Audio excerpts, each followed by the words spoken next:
शरीफ की दरगाह का सच जानना चाहता है। हिंदू पक्ष का दावा है कि इस दरगाह का निर्माण भगवान शिव के प्राचीन मंदिर को तोड़कर हुआ था और इस दरगाह के नीचे आज भी एक ऐसा तहखाना है जहां शिवलिंग होने के प्रमाण हैं। मुस्लिम पक्ष इन दावों को सिरे से खारिज कर रहा है और अब आप ये समझ लीजिए कि पहले अयोध्या, फिर ज्ञानवापी, फिर श्री कृष्ण जन्मभूमि और अब इस दरगाह को लेकर भी नया विवाद शुरू हो गया है। मुस्लिम पक्ष का कहना है कि 800 वर्ष पुरानी इस दरगाह में हिंदू मंदिर होने का दावा करना मुसलमानों के खिलाफ एक बहुत बड़ी साजिश का नया एपिसोड है। अजमेर शरीफ की दरगाह को दुनिया के सबसे पवित्र स्थानों में से एक माना जाता है और यहां हर दिन लगभग 1.5 लाख लोग इबादत करने के लिए आते हैं, जिनमें मुसलमानों के साथ बड़ी संख्या में हिंदू भी होते हैं। यानी एक बात तो आप ये जान लीजिए कि अजमेर शरीफ जाने वाले लोगों में बड़ी संख्या में हिंदू भी हैं। और आज ये हिंदू भी हैरान है कि क्या वाकई इस दरगाह के नीचे कोई प्राचीन मंदिर दबा हुआ हो सकता है। इस मामले में अजमेर की निचली अदालत ने हिंदू पक्ष की याचिका को मंजूर कर लिया है और यह अपने आप में एक बहुत बड़ी बात है।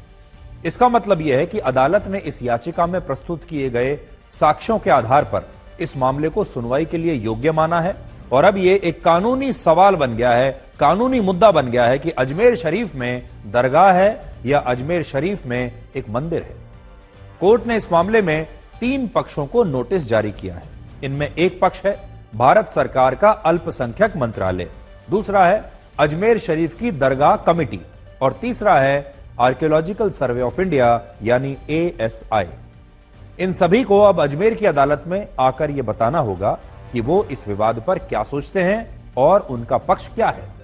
इस मामले में सबसे ज्यादा सवाल अदालत को लेकर ही उठाए जा रहे हैं और कहा जा रहा है कि हमारी अदालतें इस देश में दंगा कराना चाहती हैं। समाजवादी पार्टी के सांसद और वरिष्ठ नेता रामगोपाल यादव ने कहा है कि संभल और अजमेर का मामला यह बताता है कि इस समय छोटी अदालतों के जज भी इस देश में आग लगवाना चाहते हैं और यह एक बहुत बड़ा बयान, ये बहुत बड़ी टिप्पणी उन्होंने की है जो लोगों में हमारी अदालतों और जजों को लेकर एक अविश्वास पैदा कर सकता है।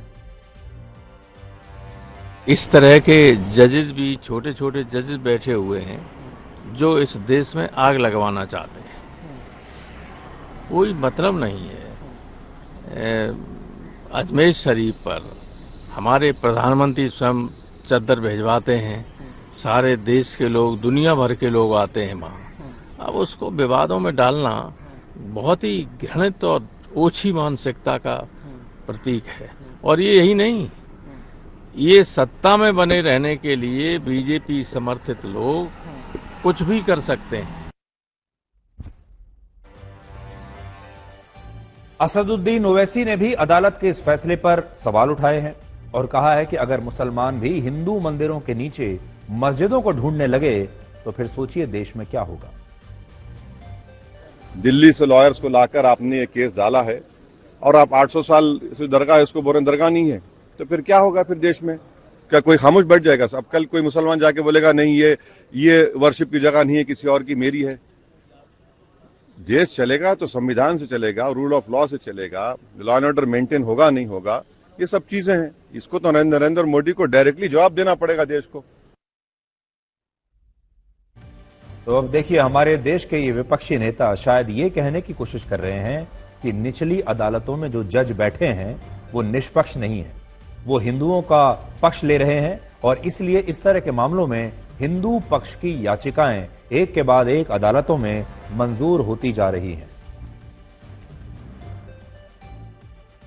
ये बयान राजनीति के लिए तो अच्छे हो सकते हैं और हो सकता है कि इन बयानों से इन विपक्षी नेताओं का मुस्लिम वोट बैंक खुश हो जाए, मजबूत हो जाए, लेकिन यह बयान हमारी अदालतों के लिए और हमारी न्याय व्यवस्था के लिए बहुत ही खतरनाक है। हमारे देश के लिए इस तरह के बयान बहुत खतरनाक हैं क्योंकि ऐसे बयानों से हमारे देश के लोगों का अदालतों के ऊपर से विश्वास कमजोर होगा। जजों के ऊपर जो हमारा विश्वास होता है वो कमजोर हो जाएगा। भारत में आज भी 88% कानूनी मामलों की सुनवाई निचली अदालतों में होती है और इनकी सुनवाई यही जज करते हैं जिन पर हमारे देश के विपक्षी नेता आज सवाल उठा रहे हैं। और सोचिए, अगर देश के लोगों में इन जजों और अदालतों को लेकर अविश्वास पैदा हो गया तो इससे भारत में किस प्रकार की स्थिति पैदा हो सकती है। हमने बार बार कहा है कि हमारी अदालतें हिंदू और मुसलमानों की भावनाओं पर नहीं चलती, बल्कि वो सबूतों के आधार पर चलती हैं। और ऐसा एक बार नहीं, न जाने कितनी बार हो चुका है जब हिंदू पक्ष की याचिकाओं को अदालतों ने नहीं माना है, उन्हें उठाकर बाहर फेंक दिया है और उन्होंने कहा है कि ये सुनवाई के योग्य नहीं है। ऐसा बहुत बार हुआ है और निचली अदालत से लेकर सेशन की अदालत या हाई कोर्ट और सुप्रीम कोर्ट तक ऐसे न जाने कितने किस्से और कितने केस आपको याद होंगे जहां पर अदालतों ने हिंदू पक्ष को गलत ठहराया है और मुस्लिम पक्ष को सही ठहराया है। ऐसा बहुत बार होता है, लेकिन तब ये विपक्षी नेता अदालतों के लिए तालियां नहीं बजाते, तब ये नहीं कहते कि यहां बिल्कुल सही न्याय हुआ है। जब आगरा के ताजमहल और दिल्ली के कुतुब मीनार में हिंदू पक्ष ने मंदिर होने का दावा किया, तब इनमें पेश किए गए साक्ष्य पर्याप्त नहीं थे और इन मामलों में इन्हीं निचली अदालतों के छोटे जजों ने, जिन्हें आज ये कह रहे हैं कि छोटे जज, उन छोटे जजों ने ताजमहल और कुतुब मीनार का सर्वे कराने से इनकार कर दिया था। लेकिन तब किसी ने भी इसके लिए इन जजों की प्रशंसा नहीं की। अदालत ना छोटी होती है ना बड़ी होती है, अदालत अदालत होती है। अदालत वो जगह होती है जहां संविधान चलता है। अदालत संविधान की रक्षा के लिए होती है। वहां ना कोई बड़ा जज है ना छोटा जज है। जज का मतलब है जज।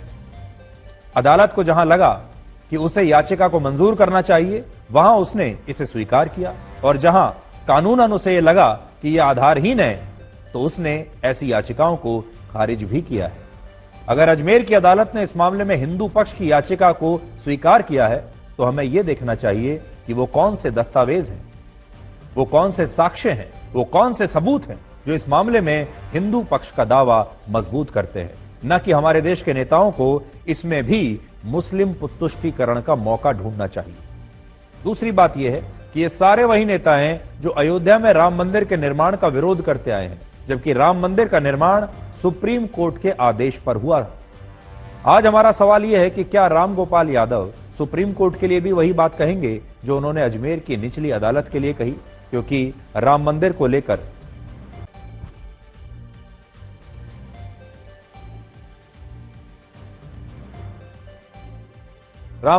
लेकर सबसे बड़ा फैसला तो सुप्रीम कोर्ट ने ही सुनाया था। तो क्या सुप्रीम कोर्ट भी इस मामले में अपना काम ठीक से नहीं कर पाया? अब आप ये देखिए कि हिंदू पक्ष के पास ऐसे कौन से सबूत हैं जिनके कारण अदालत ने इस मामले को सुनवाई के लिए स्वीकार किया है। अभी भी अगर आप देखें तो इस मुद्दे पर हमारे देश में बहस तो बहुत चल रही है, लेकिन इस पूरे मामले की सही जानकारी किसी के पास नहीं है। जो लोग विरोध कर रहे हैं उन्हें भी इस मामले की पूरी जानकारी नहीं होगी। इसलिए आज आप थोड़ा सा समय निकालकर इस पूरे मामले की सही जानकारी, ऐतिहासिक जानकारी हमारे साथ लीजिए। देखिए, यहां अदालत में हिंदू पक्ष के 3 बड़े दावे हैं। पहला, दरगाह में मौजूद बुलंद दरवाजे की शैली और बनावट हूबहू वैसी है जैसी हिंदू मंदिरों में किसी द्वार या स्तंभ की होती है। दूसरा, दरगाह के ऊपरी ढांचे और गुंबदों में हिंदू शैली के चिन्ह और अवशेष हैं। और तीसरा, दरगाह के नीचे तहखाने में आज भी एक प्राचीन शिवलिंग हो सकता है। और इन तीनों दावों को प्रमाणित करने के लिए हिंदू पक्ष ने एक किताब की मदद ली है और उस किताब का नाम है अजमेर हिस्टोरिकल एंड डिस्क्रिप्टिव। और ये किताब आज मैं भी लेकर आया हूं और इस किताब को हमने भी आज पढ़ा है। देखिए, ये वो किताब है जिसकी मदद हिंदू पक्ष ने ली है इस कानूनी मामले को लेकर। यह अजमेर के बारे में ये किताब है और आज मैं ये आपको बताना चाहता हूं कि इस किताब में दिए गए साक्ष्यों के आधार पर कोर्ट ने इस याचिका को मंजूर किया है। और ऐसा नहीं है कि यह किताब मोदी सरकार के दौर में लिखी गई हो, किसी मोदी समर्थक ने लिखी हो, किसी बीजेपी के समर्थक ने लिखा हो, ऐसा नहीं है। और जब से ये हिंदू मुस्लिम की बात चल रही है, जब से ये दरगाह और मंदिरों की बात चल रही है, मस्जिदों और मंदिरों की बात चल रही है, उस दौर में लिखी गई हो ये किताब, ऐसा भी नहीं है। और अब आप जो मैं कहने जा रहा हूं, आप ध्यान से सुनिएगा। ये जो किताब है, ये आज से 113 वर्ष पहले वर्ष 1911 में लिखी गई थी। और इसे उस समय की हाईकोर्ट के जज और दीवान बहादुर हर बिलास सारदा ने लिखा था। वो इसके लेखक हैं दीवान बहादुर हर बिलास सारदा। ये किताब उन्होंने 113 वर्ष पहले लिखी है और इस किताब के, इस पुस्तक के पेज नंबर 90 पर लिखा है कि अजमेर शरीफ की दरगाह के भूतल में एक तहखाना बना हुआ है जहां ख्वाजा मोइनुद्दीन चिश्ती को दफनाया गया था। इस तहखाने की दीवार पर भगवान शिव की प्रतिमा अंकित है जिस पर प्रतिदिन चंदन लगाकर उनकी पूजा अर्चना होती है और यह काम एक ब्राह्मण परिवार करता है और यह पूजा अर्चना दरगाह कमेटी की देखरेख में होती है और वो पूजा करने वाले ब्राह्मण परिवार को घरियाली कहा जाता है। अब मैं आपको पढ़कर सुनाता हूं कि पेज नंबर 90 पर क्या लिखा है, देखिए।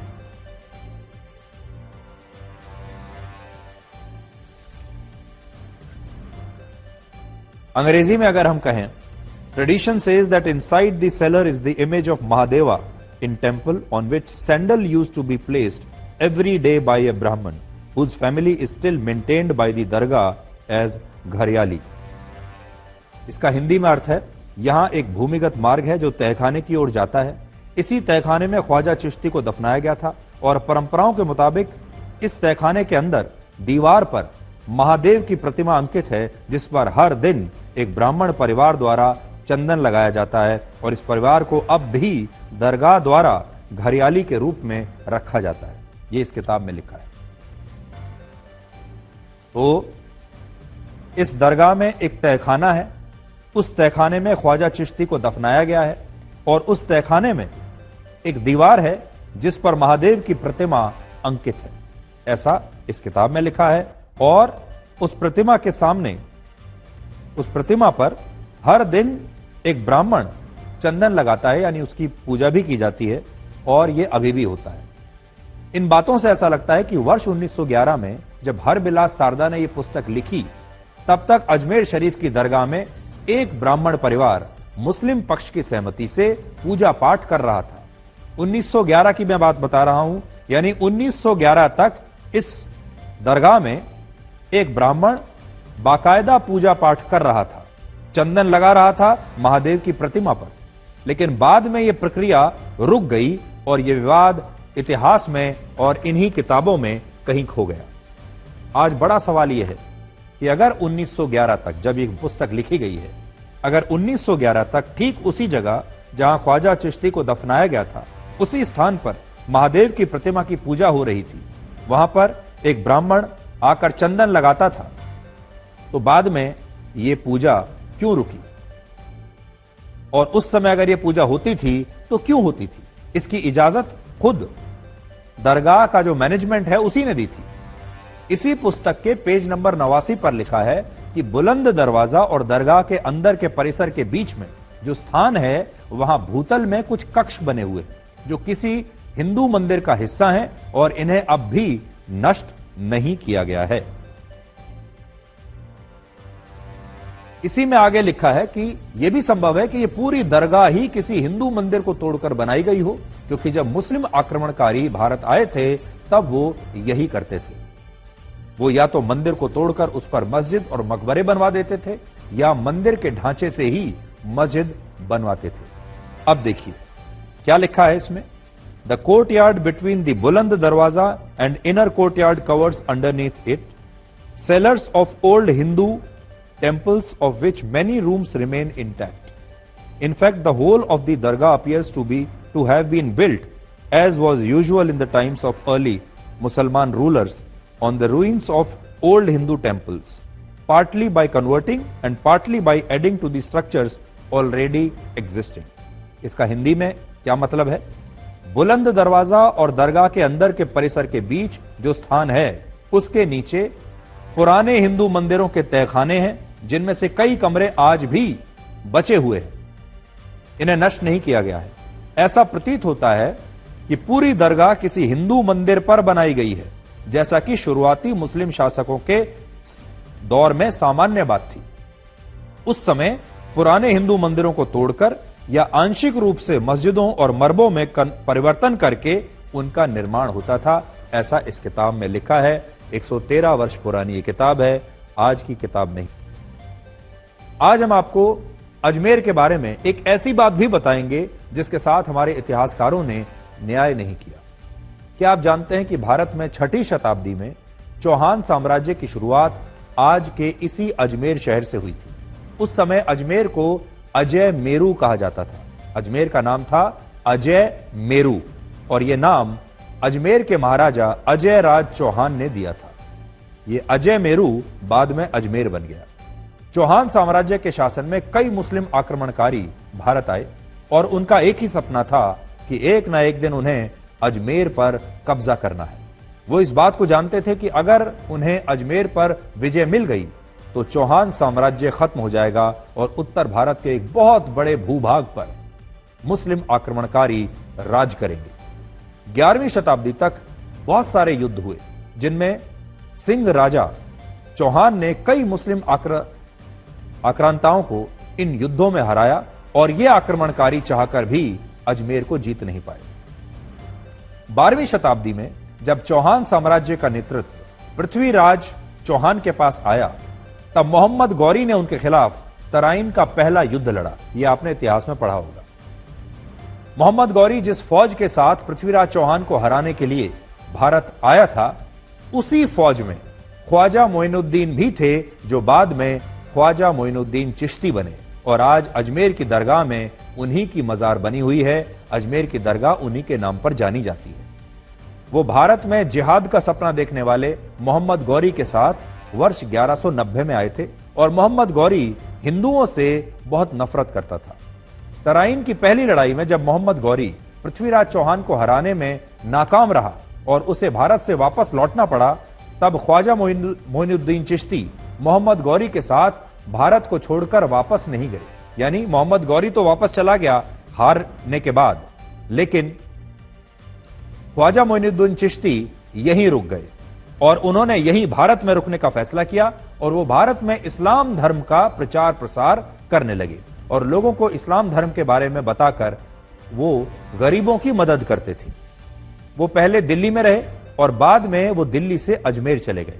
ख्वाजा मोइनुद्दीन चिश्ती दिल्ली से भारत के किसी भी शहर में जाकर बस सकते थे, लेकिन उन्होंने अजमेर को चुना। उन्होंने अजमेर जाने का ही फैसला किया और इसका कारण यह था कि अजमेर चौहान साम्राज्य का गढ़ था और इस शहर को कई मुस्लिम आक्रमणकारियों ने जीतने की बहुत कोशिश की, लेकिन वो इसमें असफल रहे और मोहम्मद गौरी भी इस कोशिश में एक बार नाकाम हो गया था। वो युद्ध हार गया था और ये सारी बातें ख्वाजा मोइनुद्दीन चिश्ती अच्छी तरह से जानते थे और इसीलिए वो अजमेर गए और अजमेर में उन्होंने एक फकीर चिश्ती की तरह अपना जीवन जिया।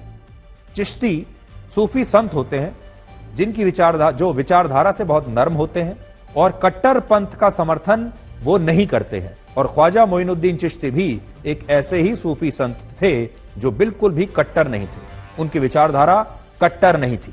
उन्होंने सकारात्मक रूप से कई हिंदुओं को इस्लाम धर्म में परिवर्तित करवाया, जिन्हें बाद में देशवाली मुस्लिम कहा गया। ये वो मुस्लिम थे जो हिंदू से मुसलमान बने थे और इनका धर्म परिवर्तन ख्वाजा मोइनुद्दीन चिश्ती ने करवाया था, लेकिन जबरदस्ती नहीं, उन्हें कन्विंस करके, उन्हें समझाकर तब उनका धर्म परिवर्तन करवाया। वर्ष 1192 में जब तराइन की दूसरी लड़ाई हुई तब मोहम्मद गौरी ने पृथ्वीराज चौहान की सेना को हरा दिया और यहीं से चौहान साम्राज्य का पतन शुरू हुआ और भारत में गुलाम वंश, दिल्ली सल्तनत और उसके बाद मुगलों का शासन आया। जब उत्तर भारत के एक बड़े भूभाग पर चौहान साम्राज्य का शासन था तब बड़े बड़े मंदिर और किलों का निर्माण हुआ। जैसे यह दावा किया जाता है कि पृथ्वीराज चौहान के शासनकाल में दिल्ली में लाल कोट बना, जिससे मुगलों ने बाद में लाल किला बना दिया। इसी तरह कुछ इतिहासकार यह दावा करते हैं कि 11वीं शताब्दी में ही कुतुब मीनार की पहली मंजिल पृथ्वीराज चौहान ने बनाई थी ताकि वहां सूर्य को जल चढ़ाया जा सके, लेकिन गुलाम वंश ने कुतुब मीनार और इसके परिसर में मौजूद कई मंदिरों को ध्वस्त करा दिया। और इसी तरह चौहान साम्राज्य के युग में कई बड़े बड़े मंदिरों का निर्माण हुआ, क्योंकि अजमेर चौहान साम्राज्य का गढ़ था, इसलिए अजमेर में चौहान साम्राज्य ने कई बड़े मंदिर बनवाए, जिसकी वजह से यह दावा किया जाता है कि जब मोहम्मद गौरी ने पृथ्वीराज चौहान को तराइन की दूसरी लड़ाई में हराया तब सबसे पहले उसने इसी साम्राज्य में बने मंदिरों को तोड़ना शुरू किया और मंदिरों को तोड़कर उन पर मस्जिद और मकबरे बनवा दिए।